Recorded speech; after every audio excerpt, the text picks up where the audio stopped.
Hello everyone, welcome to catalyst studies. This is Nishant Kumar Singh और ये हमारा ग्रामीण परिवेश का सेकंड वीडियो है। फर्स्ट वीडियो आप प्लेलिस्ट से जाके चेक कर सकते हैं या मैं उसका लिंक डिस्क्रिप्शन में आपको दे दूंगा इस वीडियो के।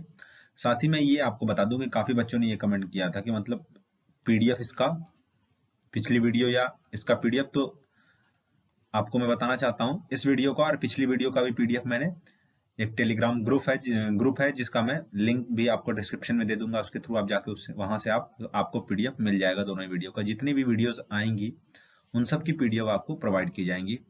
तो और इधर मतलब फर्स्ट वीडियो और सेकंड वीडियो के बीच में थोड़ा सा गैप हो गया था। एक्चुअली थोड़ी सी तबीयत खराब होने की वजह से डेली में वीडियोस नहीं ला पा रहा था, लेकिन वीडियोस अब डेली आएंगी। तो आप ग्रामीण परिवेश को, कंप्लीट ग्रामीण परिवेश यहाँ पे लेखपाल के लिए मैं कवर करूंगा। साथ ही में अगर आपको जीएस सेक्शन जो जीएस पोर्शन है यूपी लेखपाल का, अगर उसको भी आपको पढ़ना है तो आप हमको कमेंट के माध्यम से या जरिए आप हमको बता सकते हैं, सर जीएस आप हमको पढ़ाइए, तो मैं आपको जीएस भी कवर करवाऊंगा। ठीक है।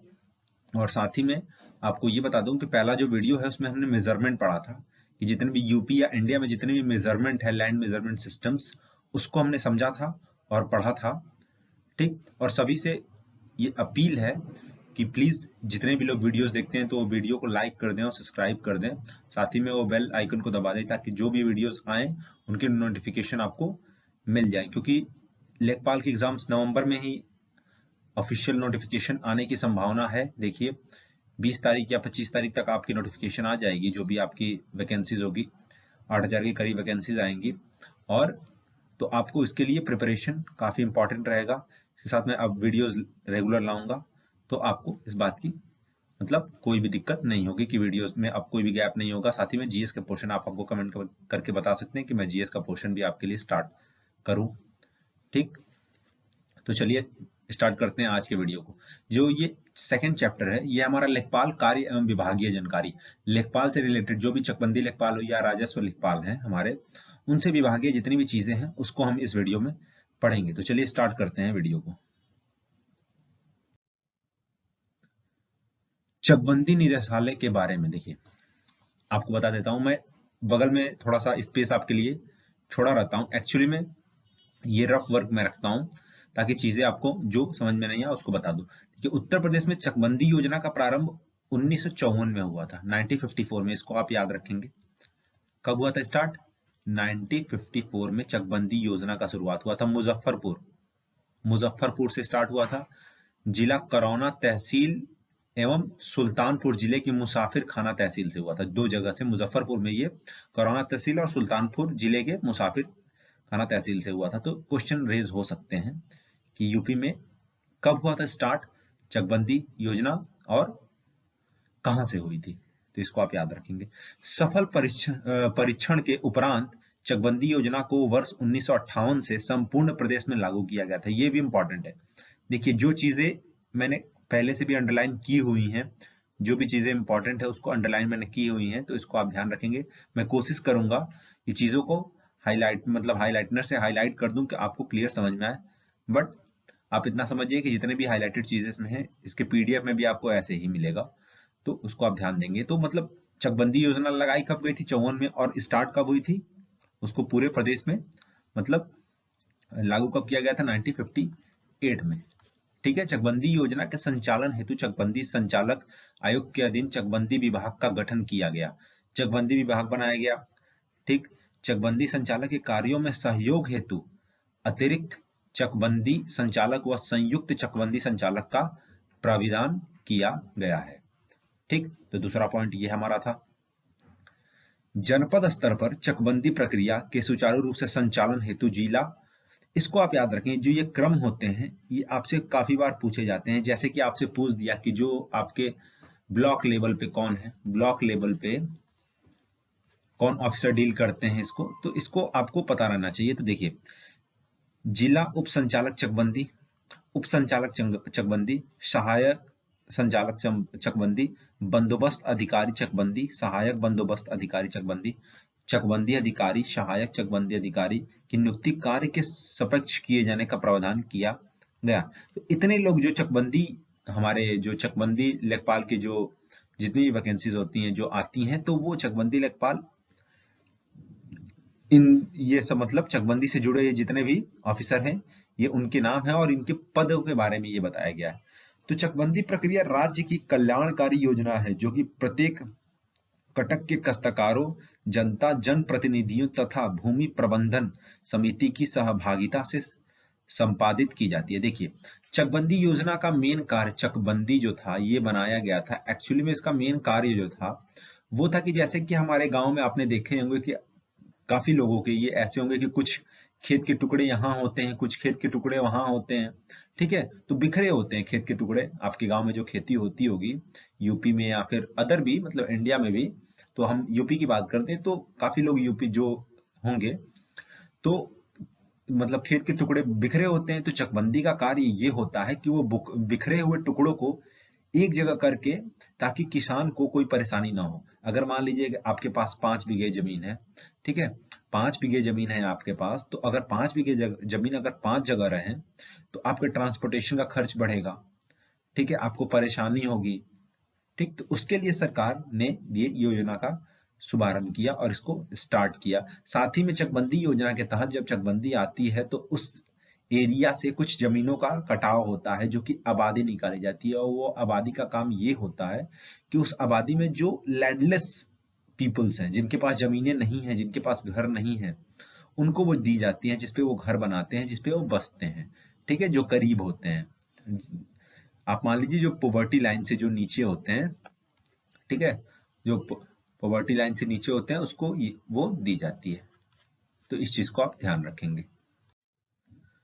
अधिकतम सहभागिता एवं पारदर्शिता हेतु प्रत्येक कटक के लिए एक चकबंदी समिति की गठित की जाती है, जिसमें कम से कम 5 और अधिक से अधिक 11 सदस्य रहेंगे।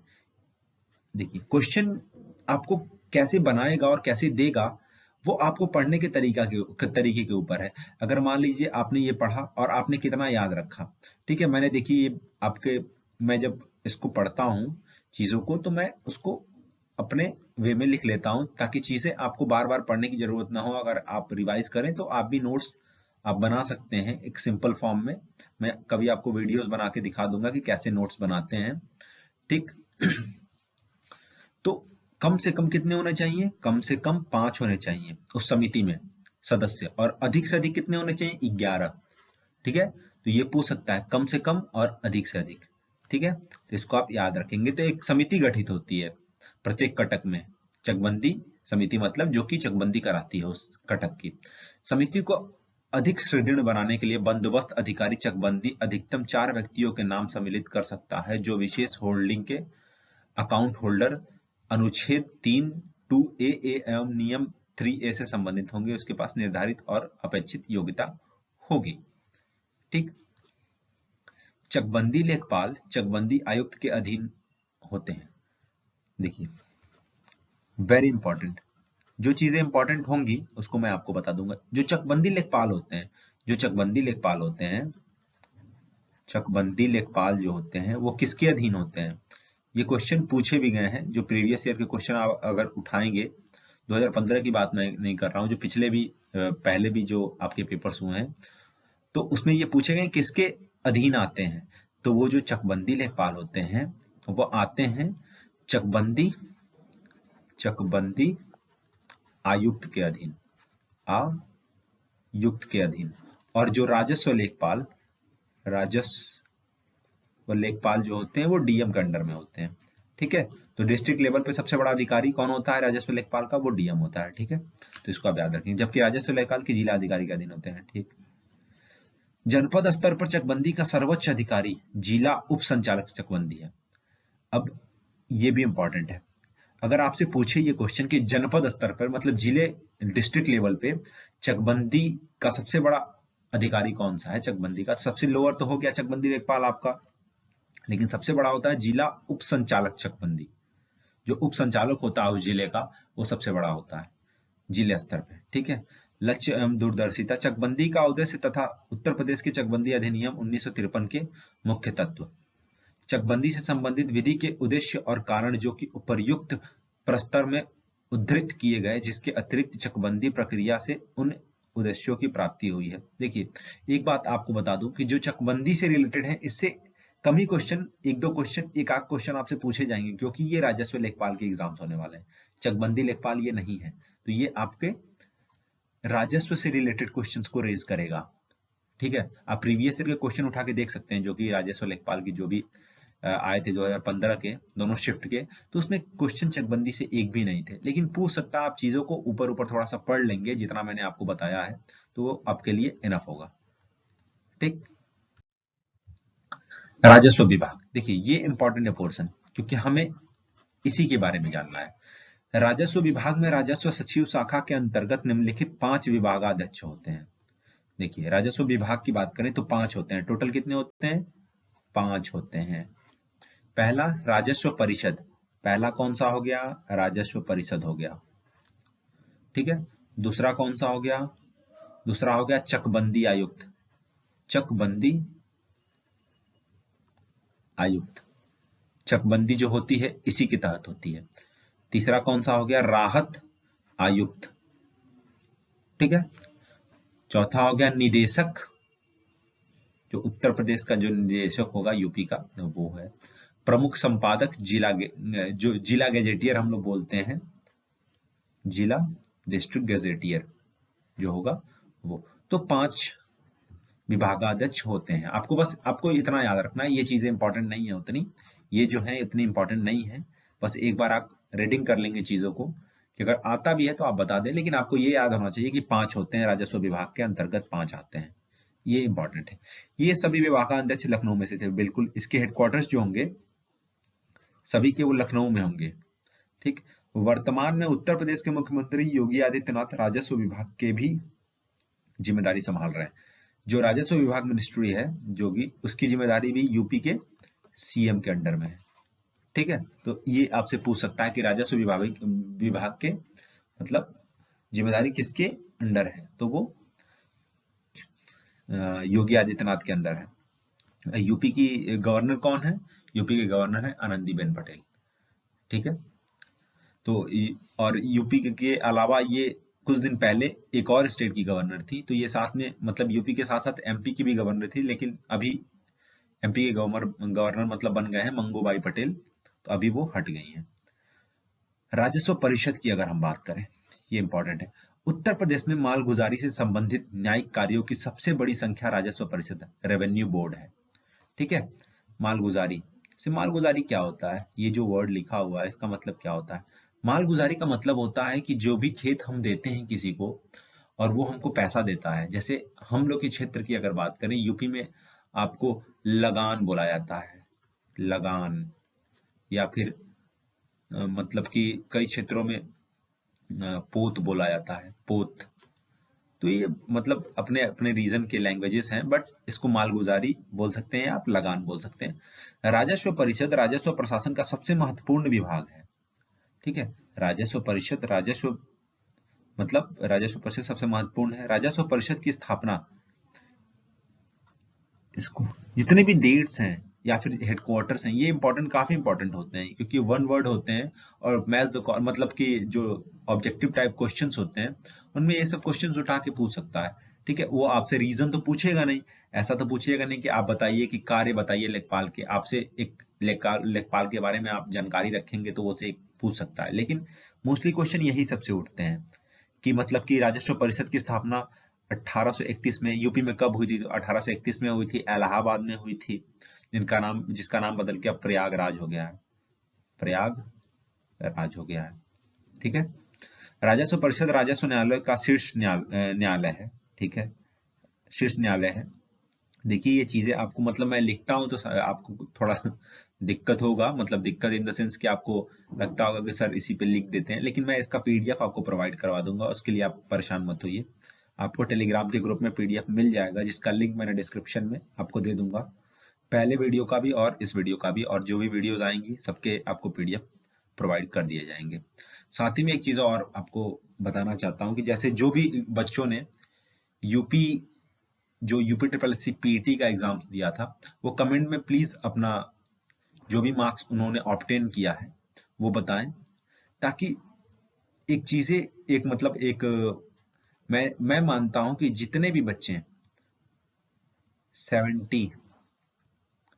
75 मान लीजिए, 70 नहीं, 75+ परसेंटाइल की मैं बात कर रहा हूं, 75+ परसेंटाइल लेकर आ रहे हैं, उनको राजस्व लेखपाल एग्जाम देने का मौका मिलेगा। क्योंकि बच्चों ये देखिए, पहली बात की चुनाव आने वाले हैं, दूसरी चीज ये कि सरकार बच्चों को मतलब अपने वोटर्स को लुभाएगी, ये नेचुरल चीज है, ये हम सभी को पता है कि वो लुभाएगी, तो वो वैकेंसी ज्यादा से ज्यादा देंगी। ठीक है, तो उसके लिए आपको परेशान होने की जरूरत नहीं है, आप अपनी तैयारी को स्टार्ट रखिए। क्योंकि और अगर आप अपनी तैयारी को मतलब करते रहेंगे तो ये ऐसा नहीं है, अगर आपका नहीं भी आता है, इन द सेंस थोड़ा सा कट ऑफ मतलब 1-2% ऊपर नीचे हुआ, तो ये भी सोचिए कि कई सारी वैकेंसीज आने वाली हैं यूपीट्रिपल पीईटी के तहत। तो आपकी प्रिपरेशन अगर नहीं रहेगी, जीएस का पोर्शन कॉमन है, हिंदी पूछता है, यूपी के हर एग्जाम में हिंदी पूछेगा आपसे, मैथ हुआ, ठीक है, तो इस चीजों को आप पढ़ते रहिए। ये ग्रामीण परिवेश ये नहीं जो अलग होगा आपसे, ठीक, लेकिन अगर पढ़े रहेंगे आप, परसेंटाइल के अंदर आ गए, और अगर ये मौका देखिए, क्योंकि ये मौका फिर मिलने वाला नहीं है, ये तो आप भी जानते हैं कि यूपी में एग्जाम कितने मुश्किल से होते हैं, 5-6 साल बाद हो रहे हैं। अभी आपका अगर मान लीजिए आप हैं तो 5-6 साल बाद आपकी एज भी डल जाएगी, या फिर आप मतलब कि इतने प्रोडक्टिव तरीके से स्टडी नहीं करेंगे, तो ये सारी चीजें हैं। तो जो भी आपने मार्क्स ऑब्टेन किया है, प्लीज वो आप हमको बताएं। क्योंकि एक चीज आपको ये बता दूं कि मैंने भी पीटी का एग्जाम दिया था, यूपीट्रिपल पीटी जो हुआ था उसका मैंने एग्जाम दिया था, ठीक। तो आप हमको मार्क्स बताएंगे, और अगर आप बोलेंगे तो मैं अपने जो भी मैंने ऑब्टेन किया, मतलब मेरा जो स्कोर था, उसके लिए मैं एक छोटा सा वीडियो आपके लिए ला सकता हूं, ठीक। तो आप प्लीज हमको बताएं अपना मार्क्स क्या आया था। तो देखिए आगे देखते हैं। राजस्व परिषद के निर्णय उच्च न्यायालय के निर्णय की भांति सारे राजस्व न्यायालयों पर बाध्यकारी है। मतलब जो राजस्व परिषद के निर्णय होते हैं उच्च न्यायालयों की तरह ही सभी राजस्व न्यायालयों पर बाध्यकारी होते हैं, इसको आप मतलब जानिए बस। देखिए ये थोड़ा सा पीडीएफ मतलब जो ये डॉक्यूमेंट था ये थोड़ा सा लंबा बन गया, लेकिन मैं चीजों को आपको समझा दूंगा और इसका पीडीएफ प्रोवाइड करा दूंगा, उसमें क्लियर रहेंगी चीजें, बस आप समझ लीजिए। देखिए पहला पॉइंट ये कहता है कि राजस्व परिषद के सदस्यों की नियुक्ति राज्य सरकार करती है। जो राजस्व परिषद के सदस्य होंगे, राजस्व परिषद के सदस्य की नियुक्ति कौन करती है? स्टेट गवर्नमेंट, स्टेट गवर्नमेंट करती है, ठीक है। राजस्व परिषद के सदस्य की कौन करती है? स्टेट गवर्नमेंट उनकी नियुक्तियां करती हैं। राजस्व परिषद के सदस्यों सदस्य कमिश्नरों में से ही नियुक्त किया। जो कमिश्नर होंगे, राजस्व परिषद के सदस्य होंगे, वो कमिश्नर में से ही नियुक्त किए जाएंगे, ठीक है। राजस्व परिषद के कार्यों पर हम सामान्य रूप से 2 भागों में बांट सकते हैं, एक प्रशासनिक और दूसरा न्यायिक। तो इसके हम कितने भाग में बांट दें? प्रशासनिक कार्य एंड न्यायिक कार्य। न्याय से रिलेटेड आप याद रखेंगे प्रशासनिक और न्यायिक, ठीक। प्रशासनिक कार्यों में बंदोबस्त हो गया, भू अभिलेख हो गया, रख रखाव, मालगुजारी, अन्य देयों की वसूली, भूमि अर्जन आदि आते हैं प्रशासनिक कार्य में। न्यायालयिक कार्यों में अपीलीय मतलब आपके डिस्प्यूट हो गए, लैंड डिस्प्यूट हो गए तो आप अपील करना, या फिर ये सारी चीजें निगरानी करना, तो जितने लैंड से रिलेटेड चीजें होती हैं, बहुत सारी कागजी कार्रवाई होती है, या फिर अपील करेंगे आप अपनी जमीनों के लिए लड़ते हैं, तो वो न्यायिक कार्य मतलब न्यायालय जो होते हैं, न्यायिक कार्य वाले न्यायालय वो देखते हैं। राजस्व परिषद का मुख्यालय इलाहाबाद में है, वेरी इंपॉर्टेंट। राजस्व परिषद, इसको याद रखेंगे, राजस्व परिषद का न्यायालय कहाँ है? राजस्व परिषद का न्यायालय है प्रयागराज, प्रयागराज में है, ठीक है बच्चों। तो राजस्व परिषद का न्यायालय है प्रयागराज में, ठीक। और अगर बात करें स्वतंत्रता के बाद 1947 से 48 में राजस्व परिषद के प्रशासनिक एवं न्यायिक कार्यों का अलग अलग कर दिया गया। मतलब इंडिपेंडेंस पोस्ट इंडिपेंडेंस जो हमें मिली, तो उस समय हमने प्रशासनिक और न्यायिक कार्य को अलग कर दिया।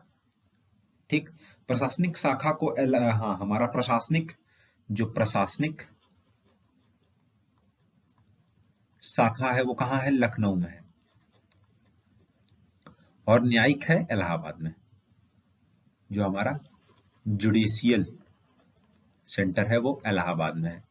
तो हमारा ये, तो आपने क्या समझा? राजस्व परिषद का हेडक्वार्टर कहाँ है? वो प्रयागराज इलाहाबाद में है। जुडिशियल भी इलाहाबाद में है, लेकिन प्रशासनिक हम लखनऊ से डील करते हैं। वर्तमान में राजस्व परिषद में 1 अध्यक्ष, 2 प्रशासनिक अध्यक्ष और 7 न्यायिक सदस्य हैं। टोटल कितने हो गए? टोटल हो गए आपके 10। तो ये आपसे पूछ सकता है कि राजस्व परिषद में कितने सदस्य हैं। तो एक मंडल आयुक्त होता है, एक अध्यक्ष होता है, 2 प्रशासनिक और एक 7 न्यायिक अध्यक्ष, तो टोटल 10 होते हैं। राजस्व परिषद के अंतर्गत मंडलायुक्त, जिलाधिकारी एवं उनके अधीन समस्त राजस्व अधिकारी आते हैं। बिल्कुल, मंडलायुक्त हो गया, डीएम हो गया, ये उनके अंडर आते हैं। मंडलायुक्त को सहयोग देने के लिए एक अपर मंडलायुक्त होते हैं, जो मंडला आयुक्त होते हैं। मंडल का जो हेड होता है, एक मंडल बनाया जाता है, मतलब मंडल होता है, उसका हेड जो होता है, डिवीजन जिसको हम बोलते हैं, उसको मंडलायुक्त कहते हैं। और उसके जो सपोर्टर होते हैं, मतलब सपोर्टर इन द सेंस कि जो उनके सहयोगी होते हैं, उनको अपर मंडलायुक्त कहते हैं। जिला अधिकारी के अंतर्गत अपर जिला अधिकारी, एडीएम, उप जिला अधिकारी, एसडीएम, जितने भी लैंड डिस्प्यूट अगर आपका कुछ है, आपका जमीनी विवाद है, तो वो आप एसडीएम के पास, आपने सुना होगा मतलब गांव में भी कि एसडीएम उसको देखता है। तो बिल्कुल एसडीएम, तहसीलदार, नायाब तहसीलदार, देन राजस्व निरीक्षक और लेखपाल सबसे स्मॉलेस्ट यूनिट होती है। ठीक है, और डिस्ट्रिक्ट लेवल सबसे बड़ा कौन है? डीएम है। तो इसको आप याद रखेंगे। राजस्व परिषद के अधीन सर्वेक्षण और अभिलेख क्रियाएं भी होती हैं। यह कार्य जिला अधिकारी, अपर जिला अधिकारी के पर्यवेक्षण में सहायक अभिलेख अधिकारी द्वारा किया जाता है। राजस्व परिषद के प्रशासनिक सदस्य प्रशासनिक एवं न्यायिक कार्यों का संपादन करते हैं। बिल्कुल, राजस्व परिषद के न्यायिक सदस्य राजस्व वादों का निस्तारण करते हैं। ठीक है, इनके यहाँ उत्तर प्रदेश जमींदारी उन्मूलन एवं भूमि सुधार अधिनियम के अंतर्गत राजस्व वादों का निस्तारण किया जाता है। उत्तर प्रदेश भू राजस्व से अंतर्गत राजस्व वादों का निस्तारण परिषद के लखनऊ मुख्यालय पर माननीय अध्यक्ष एवं प्रशासनिक सदस्यों द्वारा किया जाता है। ठीक है, तो ये लास्ट वाला जो है कौन करता है? जो भी भू राजस्व अंतर्गत जो मामले होते हैं, उनको लखनऊ न्यायालय पे माननीय अध्यक्ष और उसके प्रशासनिक सदस्य जो होते हैं मिलके उसको सॉल्व करते हैं। ठीक, तो ये था हमारा। आपको परेशान होने की जरूरत नहीं है। चीजें अगर छोटी आपको दिख नहीं रही होंगी तो पीडीएफ आपको प्रोवाइड कर दूंगा मैं, उसमें आपको क्लियर समझ में आ जाएगा, उसको आप पढ़ लेंगे, रीड कर लेंगे। ठीक है, और वीडियोस देख के आप चीजों को क्लियर कर सकते हैं। अगर चीजें समझ में ना आए तो वीडियो को आप 1 से 2 बार देखेंगे, चीजें खुद ब खुद आपके मतलब समझ में आने लगेंगे। अगर कोई भी क्यूरीज हो, मतलब कि कोई भी प्रॉब्लम हो या कोई भी दिक्कत हो, तो आप हमको कमेंट कर सकते हैं, मैं आपको जवाब दूंगा। ठीक है, हर कमेंट का आपको जवाब दिया जाएगा, तो आप हमको यूट्यूब पे कमेंट कर सकते हैं। ठीक, तो थोड़े से क्वेश्चंस देख लेते हैं जो प्रीवियस ईयर क्वेश्चन पूछे गए हैं। जैसे कि जमाबंदी से क्या तात्पर्य होता है? तो जमाबंदी जो भू अधिकारों का प्रलेख, जमाबंदी को बोला जाता है। ठीक है, जो भू अधिकार, यहाँ पे देखिए, जमाबंदी भारत में प्रयुक्त शब्द है जिसका संबंध भू अधिकारियों को प्रलेख से होता है। अर्थात यह एक ऐसा दस्तावेज होता है जिसमें तहसील से संबंध प्रत्येक गांव के भू अधिकार प्रलेख ब्यौरा रखा जाता है। तो जमाबंदी क्या होता है? भू अधिकारों का प्रलेख होता है। उत्तर प्रदेश राजमार्ग भू नियंत्रण अधिनियम किस वर्ष में पारित किया गया? ठीक, तो ये हमारा 1945 में पारित किया गया, उत्तर प्रदेश पारित किया गया, और जो वर्ष में लागू किया गया। ठीक है, तो स्टार्ट कब हुआ? स्टार्ट ये हुआ 1945 में, और लागू कब हुआ? लागू हुआ 1946 में। ठीक, उत्तर प्रदेश में एक वर्ष में न्यूनतम कितनी ग्राम सभा की बैठक मीटिंग होनी चाहिए? एक वर्ष में न्यूनतम मतलब कम से कम कितनी ग्राम सभा की मीटिंग होनी चाहिए? तो कम से कम, ये कम से कम की बात हो रही है, एक साल में, 1 ईयर में 2 मीटिंग्स होंगी। एक रबी के टाइम, रबी सीजन जब चलता है उसके टाइम, और एक खरीफ। ये न्यूनतम है, इससे कम नहीं हो सकती, इससे ज्यादा हो सकती है लेकिन कम नहीं है। पहली खरीफ की बैठक जो खरीफ की फसल काटने के तुरंत बाद मतलब किया जाता है, और एक रबी के बाद किया जाता है। खसरा और खतौनी कौन तैयार करता है? खसरा और खतौनी इसको लेखपाल या पटवारी, लेखपाल को पहले पटवारी बोला जाता था, अब लेखपाल बोला जा रहा है। यूपी में काफी स्टेट्स में अभी भी पटवारी बोला जाता है, जैसे यूके मतलब उत्तराखंड हो गया, तो ये सब स्टेट्स में अभी भी बोला जाता है। और इसको कब कब से पटवारी बोला जाने लगा? इसको चौधरी चरण सिंह जो हमारे मतलब सीएम थे उनके समय से मतलब बोला जाने लगा। तो कानूनगो और लेखपाल जो होते हैं वो खसरा और खतौनी को ड्राफ्ट करते हैं, तैयार करते हैं। भूमि की पैमाइश नाप का कार्य कौन सा विभाग करता है? तो भूमि की पैमाइश और नाप का कार्य राजस्व विभाग करता है। ठीक है, शिक्षा विभाग करेगा नहीं, चिकित्सा विभाग करेगा नहीं, भू प्रबंधन विभाग करेगा नहीं, तो राजस्व विभाग हमारा भूमि की पैमाइश करता है। और भूमि की पैमाइश मतलब सबसे स्मॉलेस्ट यूनिट मतलब फील्ड पे जाके हमारा लेखपाल करता है कानून गो के माध्यम से।